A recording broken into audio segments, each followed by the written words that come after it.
Au cœur des paysages sauvages et balayés par les vents de l'Écosse ancienne se cache un mystère gravé dans la pierre. On y trouve des tours monumentales, des stèles couvertes de symboles absolument énigmatiques. Ces vestiges, c'est un vrai casse-tête pour les archéologues depuis des siècles.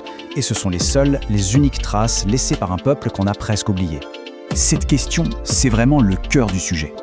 Parce que comprendre pourquoi ils ont bâti tout ça, c'est bien plus qu'une simple curiosité d'archéologue. C'est en fait notre seule porte d'entrée pour comprendre la mentalité d'un peuple qui n'a laissé aucun livre, aucune lettre, rien, à part la pierre. Alors commençons notre enquête. Alors, qui sont-ils, ces fameux créateurs ? C'était un peuple connu et même craint par l'un des plus grands empires de l'histoire, l'Empire romain. Les Romains leur ont donné un nom, les Picti. Ce nom, les hommes peints, ça vient très probablement de leur coutume de se tatouer ou de se peindre le corps avant d'aller au combat. Mais attention, ils étaient bien plus que ça. C'était une redoutable confédération de tribus, des guerriers incroyables et des bâtisseurs qui ont régné sur toutes les terres au nord du mur d'Adrien pendant des centaines d'années. Leur histoire, franchement, est fascinante. Pensez-y une seconde. Ils ont tenu tête à l'Empire romain. Ils ont stoppé net l'avancée des Anglo-Saxons. Et puis finalement, ils se sont unis avec les Gaëls pour rien de moins que donner naissance à l'Écosse. Leur héritage, il n'est pas dans les livres d'histoire. Il est là, sous nos yeux, gravé dans la pierre. Allez, on commence l'enquête avec la première de leurs créations monumentales. Ces tours de pierre si particulières qui parsèment encore aujourd'hui le paysage écossais. On les appelle les broches. Et leur architecture était d'une sophistication incroyable.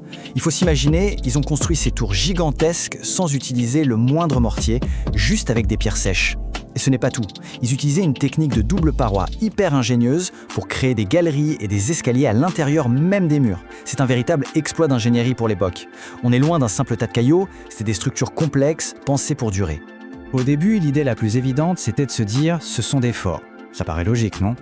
Sauf que les archéologues se sont rendus compte que beaucoup de ces broches sont construits dans des endroits qui n'ont aucun intérêt stratégique. Du coup, la théorie moderne est bien plus subtile et plus intéressante. Un broche, ce n'était pas seulement un abri. C'était une affirmation, un symbole de pouvoir, une demeure de prestige qui montrait la puissance de son propriétaire à des kilomètres à la ronde. Et ils n'en ont pas construit qu'un ou deux, loin de là. On a identifié plus de 500 sites potentiels. Ce chiffre, il est énorme. Il montre à quel point la construction de ces monuments était absolument centrale dans leur société. Ce n'était pas anecdotique, c'était un véritable phénomène culturel. Mais les tours, ce n'est que la moitié de l'histoire. L'autre indice, il est tout aussi fascinant. C'est un langage mystérieux. Un langage qui n'est pas écrit sur du parchemin, mais qui est taillé directement dans la roche. L'art des symboles pictes. Sur des centaines de pierres, on retrouve exactement les mêmes symboles, répétés encore et encore.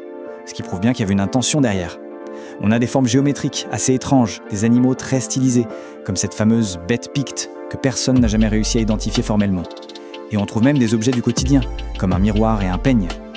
Non, vraiment, ce n'est pas de la décoration au hasard. C'est un code, un véritable système de communication visuelle. Et ce qui est passionnant, c'est que cet art a évolué avec le temps.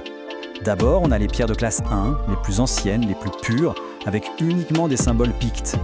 Puis, avec l'arrivée du christianisme, on voit apparaître les pierres de classe 2. Là, la croix chrétienne se mélange, elle cohabite avec les anciens symboles. Et enfin, sur les pierres de classe 3, les symboles païens finissent par disparaître complètement. C'est le témoignage en direct d'une culture en pleine mutation. Bon, récapitulons. On a les pièces du puzzle. Des tours de prestige d'un côté, un langage de pierre de l'autre. Mais la grande question, elle est toujours là. Pourquoi ? Pourquoi un tel investissement d'énergie et de ressources pour transformer le paysage à ce point ? Pour le comprendre, il faut changer complètement de perspective. La réponse, elle n'est pas dans ce qu'ils ont bâti, mais dans leur façon de voir le monde. C'est ici qu'on va essayer de creuser un peu plus loin, de dépasser la simple description pour toucher du doigt l'idée profonde qui se cache derrière ces créations monumentales. Cette phrase, elle résume tout. Pour les Pictes et pour beaucoup de peuples anciens, le paysage, ce n'était pas juste un décor passif. C'était une toile vierge, une page blanche, sur laquelle ils pouvaient graver leur culture, leurs croyances et toute leur organisation sociale. Le terme un peu savant pour décrire ce processus, c'est l'objectivation. Mais en fait, l'idée est très simple. C'est l'art de rendre tangible ce qui est intangible. Le pouvoir d'un chef, par exemple, c'est une idée, c'est abstrait. Mais un broche de 15 mètres de haut, ça, c'est une manifestation physique et indéniable de ce pouvoir. C'est rendre une idée visible, permanente, concrète. Le processus est simple en 3 étapes, mais il est incroyablement puissant. D'abord, on perçoit l'espace non pas comme une simple terre, mais comme un lieu chargé de mémoire et de culture. Ensuite, on agit concrètement sur cet espace on y érige des monuments.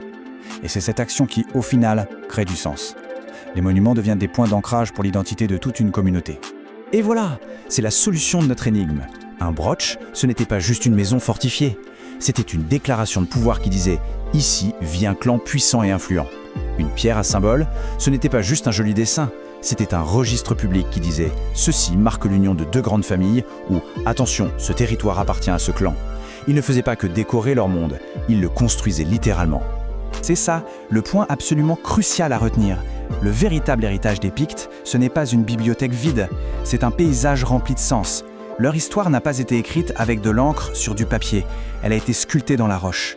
Ils ont rendu leur société, leurs règles du jeu et leurs croyances tangibles, solides et visibles pour des millénaires. Et tout ça, ça nous amène à une dernière réflexion pour aujourd'hui. Les Pictes ont façonné leur paysage pour y graver leur histoire.